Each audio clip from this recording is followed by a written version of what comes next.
Calling bell বাজতেই ঝর্ণা দরজা খুলল। মিতু হাসি দিয়ে বলল, ভাবি ও জনি। ঝর্ণা জনিকে দেখে চমকে উঠল, কি বলবে বুঝতে পারছে না। মিতু বলল, ভাবি ওর কথাই আমি তোমাকে বলেছিলাম। জনি বলল, আসসালামু আলাইকুম ভাবি, আশা করি ভালো আছেন। ভেতরে কি আসবো নাকি দরজা থেকে চলে যাব? ঝর্ণা বুঝতে পারলো জনি ব্যঙ্গ করে কথাটা তাকে বলেছে।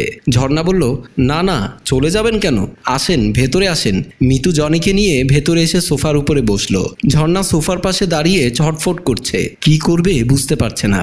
মিতু জনিকে বলল, তুমি বসো, আমি একটু পর ভেতর থেকে আসছি।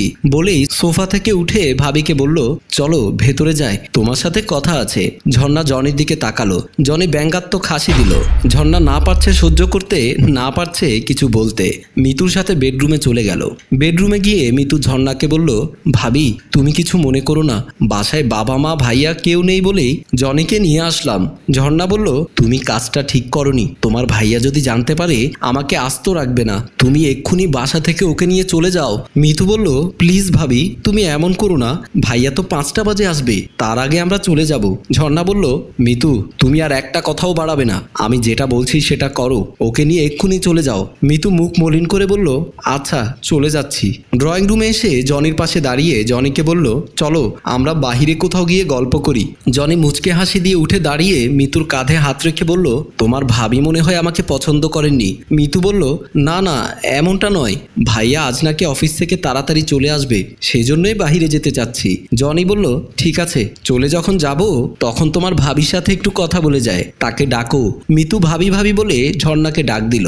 ঝর্ণা বেডরুম থেকে বের হয়ে সোফার পেছনে দাঁড়িয়ে মিতুকে বলল, কিছু বলবে? মিতু বলল, আমরা চলে যাচ্ছি সেটা বলার জন্যই। জনি বলল, শত্রুও যদি বাসায় আসে তাকেও কেউ খালি মুখে ফিরিয়ে দেয় না, আর আমি তো এই বাড়ির ভবিষ্যৎ জামাতা, আমিও যদি খালি চলে যাই সেটা কি ভালো দেখাবে?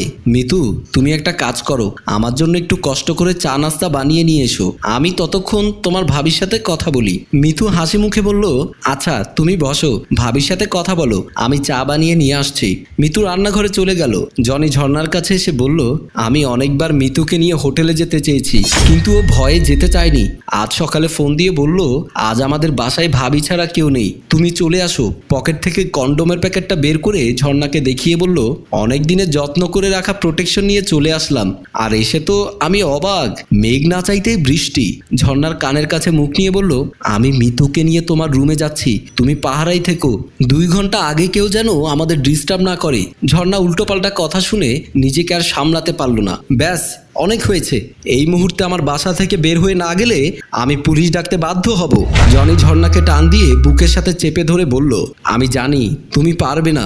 ঝর্ণা ছুটবার চেষ্টা করছে আর বলছে, আমাকে ছেড়ে দাও জনি, কাজটা কিন্তু ভালো হচ্ছে না। জনি বলল, অনেক তো এভাবে চেপে আদর করেছি, আদরে আদরে সুখের স্বর্গে নিয়ে গিয়েছি, এখন আর ছোঁয়া ভালো লাগছে না তাই তো? ঝর্ণা বলল, ছাড়ো বলছি, মিতু দেখে ফেলবে। জনি ঝর্ণাকে ছেড়ে দিয়ে বলল, তাহলে মিতুকে নিয়ে রুমে যায়। ঝর্ণা জনির পায়ে পড়ে গেল, বলল, না জনি এমনটা করো না, ও এখনো কুমারী, ওর সতীত্ব তুমি নষ্ট করো না। জনি ঝর্ণাকে তুলে দাঁড় করিয়ে হেসে বলল, তাহলে তুমি যাবে আর আমার প্রোটেকশনের প্রয়োজন হবে না। ঝর্ণার চোখে পানি, কাঁদতে কাঁদতে বলল, আমি বিবাহিত, আমার স্বামী আছে, সংসার আছে, তুমি এমনটা করো না।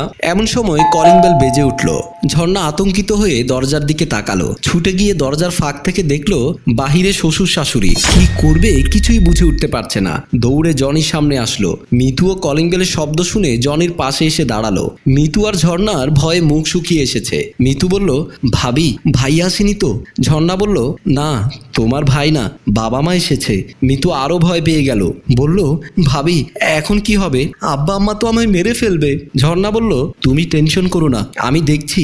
মিতু বলল, আব্বা আমার রাতে ফিরবার কথা, এখনই চলে আসলো, আল্লাহ এখন কি হবে? মিতু আর ঝর্ণার কথা শুনে জনি মুচকি মুচকি হাসছে। ঝর্ণা বলল, মিতু তুমি তোমার রুমে যাও, বাকিটা আমি বলবো। মিতু বলল, আচ্ছা আমি রুমে যাচ্ছি।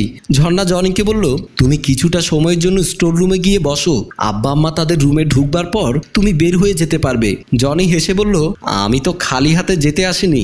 ঝর্ণা বলল, আমি কথা দিচ্ছি তোমার সাথে আমি একদিন হোটেলে যাব, কিন্তু মিতুর কোনো ক্ষতি করো না। এমন সময় আবার কলিং বেলের আওয়াজ। ঝর্ণা আতঙ্কিত হয়ে কি করবে বুঝতে পারছে না। জনি আবারও হাসতে হাসতে বলল, আমি বাসি ফুলে কখনো মুখ দেই না, আমার প্রয়োজন নয়া ফুলের মধু। আর তুমি যদি সেই সুযোগ না করে দাও তাহলে তোমার আমার গোপন ভিডিওগুলো আর গোপনে থাকবে না, ওপেনে চলে আসবে। দরজার বাহিরে দাঁড়িয়ে কলিং বেল টিপ দিয়ে মিতুর বাবা মিতুর মাকে বলছে, কি ব্যাপার, এত সময় ধরে বেল বাজাচ্ছি, দরজা খুলছে না কেন? মিতুর মা বলল, আহা বৌমা বাথরুমেও তো থাকতে পারে, একটু অপেক্ষা করো। মিতুর বাবা রেগে বলল, আমি কোমরে ব্যথার রুগী, তোমার বৌমা কি তা জানে না? বেশি সময় আমি দাঁড়িয়ে থাকতে পারি না। মিতুর মা বলল, সবসময় মেজাজ, চুপ করো তো, এখনই খুলবে, দাঁড়াও। ঝর্ণা দুহাত জোর করে অনুরোধ করছে, প্লিজ তুমি 5 মিনিটের জন্য স্টোর রুমে গিয়ে দাঁড়াও। জনি বলল, মিতুকেও স্টোর রুমে পাঠিয়ে দাও। ঝর্ণা বলল, না এটা সম্ভব নয়। জনি এবার রেগে গিয়ে ঝর্ণাকে বলল, এটা সম্ভব নয়, ওটা সম্ভব। তাহলে 5 লক্ষ টাকা দাও, আমি চলে যাই। সেটা তো অসম্ভব নয়। ঝর্ণা বলল, ঠিক আছে আমি তোমাকে টাকা দেব, তুমি স্টোর রুমে গিয়ে দাঁড়াও, আমি নিয়ে আসছি। মিতু দূর থেকে জনি ও ভাবির কথা সব শুনলো, কি করবে বুঝতে পারছে না। জনি স্টোর রুমের দিকে চলে গেল। ঝর্ণা গিয়ে দরজা খুলে বলল, আমি ওয়াশরুমে ছিলাম, আব্বা মা আসুন, ভেতরে আসুন। মিতুর বাবা বলল, কোমরটা ব্যথা হয়ে আধা ঘন্টা কি দাঁড়িয়ে থাকা সম্ভব? বলতে বলতে সোফায় এসে বসলো। মিতুর মা বলল, হয়েছে হয়েছে, আমি তেল মালিশ করে দেব, সব ঠিক হয়ে যাবে। ঝর্ণা বলল, মা ডাক্তার সাহেবের সিরিয়াল এত তাড়াতাড়ি কিভাবে পেলেন? মিতুর মা বলল, ভাগ্য খারাপ, আজ ডাক্তারই আসেনি, তাই চলে আসতে হলো। বোমা আমাদের একটু চা দেবে? ঝর্ণা বলল, আচ্ছা দিচ্ছি মা, আপনারা বেডরুমে গিয়ে বসুন, আমি চা নিয়ে আসছি। শ্বশুর শাশুড়ি তাদের রুমে চলে গেল। ঝর্ণা তার রুমে গিয়ে ড্রয়ারের ভেতর থেকে 5 লাখ টাকা নিয়ে স্টোর রুমের দিকে গেল। জনির হাতে টাকা দিয়ে বলল, এই নাও টাকা, এবার চলে যাও। জনি ঝর্ণাকে পেছন থেকে জড়িয়ে ধরে বলল, যে আশা নিয়ে এসেছিলাম তা তো পূরণ হলো না, তুমি একটু আদর করে দাও, শরীরের জ্বালাটা দূর করি, আমাকে ছাড়ো, টাকা চেয়েছো টাকা দিয়েছি, এবার চলে যাও। জনি ঝর্ণার কোনো কথাই শুনছে না, জোর করে জনির লালসার শিকার বানাতে চাচ্ছে। ঝর্ণাকে ফ্লোরে শুইয়ে চেপে ধরলো। জনি ঝর্ণার শাড়ি খোলার চেষ্টা করছে। এমন সময় পেছন থেকে মিতু এসে লাঠি দিয়ে আঘাত করলো জনির মাথায়। জনি বাবারে বলে চিৎকার দিয়ে ফ্লোরে পড়ে গেল।